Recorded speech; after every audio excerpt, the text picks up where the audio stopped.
Hey guys, welcome back. Today we're going to be making these thick and chewy Snickerdoodle Blondies. They are super quick and easy, ready in about 35 minutes, and a huge hit in my family. They work great for bake sales, for class parties during the holidays, or just for fun and baking at home with your friends and family. All right, let's get into the recipe. We're going to start off with 1 cup of butter, and we're going to just melt it in the microwave for about a minute and let it cool down. While the butter is melting and cooling, we're going to move on to our dry ingredients, and we're going to add 2.5 cups of all-purpose flour to a medium-sized prep bowl. Next, we're going to move on to our baking powder, and we're going to just add 1 teaspoon of baking powder in with our flour. Make sure you're not using baking soda. It's not going to have the same result that you are looking for.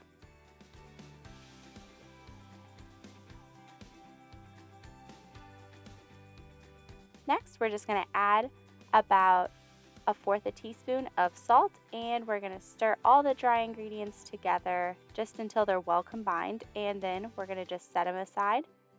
And we're going to go and get our butter out of the microwave. By now it should be nice and melted and cooled. Once your butter is ready, you're going to just pour that into a large prep bowl.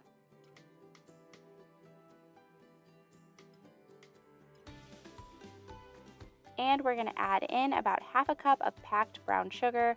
Light or dark works fine. It really doesn't matter that much. I usually just have light brown sugar on hand, so that's what I'm using for this recipe. And just add it in with the butter. Next, we just have some white granulated sugar, and we're going to add about 1.5 cups in to our butter and brown sugar.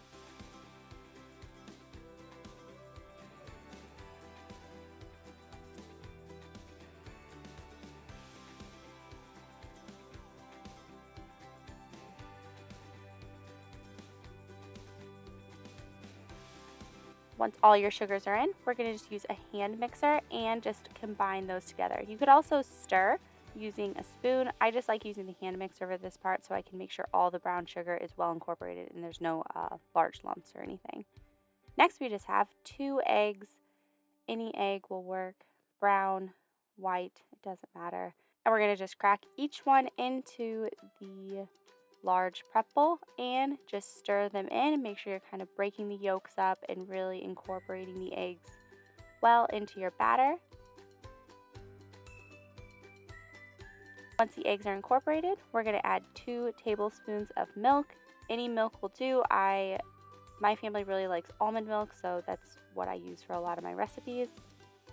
Once the milk's in, we are just going to add about a teaspoon of vanilla extract.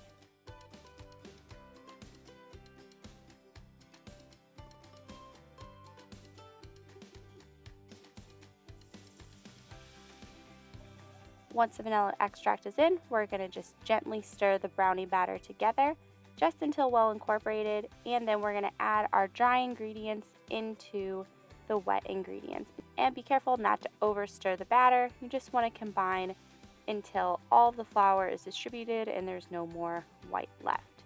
I find it's easiest to add half the flour mixture in at a time and then combine, but you can do all or smaller groups if you wish. Once you're done, the batter will be thick and you can set that aside, and we're just going to quickly make the cinnamon sugar topping for our Snickerdoodle brownies. I usually eyeball this, but it's about 3 to 4 tablespoons of white sugar and then about 2 teaspoons of cinnamon. We're going to just add both of those ingredients to a tiny little prep bowl and just whisk them together until well combined.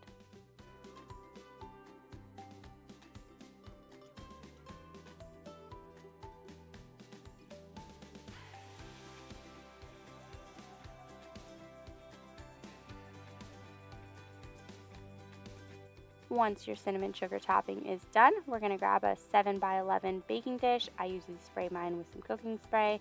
And we're going to add our blondies into the baking dish.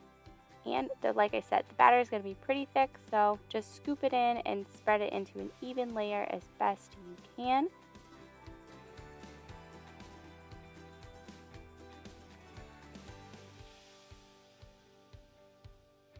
Once you have the blondie batter in a nice even layer, we're going to just sprinkle over our cinnamon sugar topping to turn these blondies into snickerdoodles. Perfect, classic taste of the cookie, just in a brownie form. Once they're ready, we're going to pop them in the oven and bake at 350 for about 25 minutes till an inserted toothpick comes out clean. It's okay if there's a few little crumbs and everything on there. You just don't want any wet streaks. And there you have it. Thick, chewy, perfectly delicious Snickerdoodle Blondie bars. I hope you love this recipe. As always, it will be linked down below in the description. See you next time. Bye bye.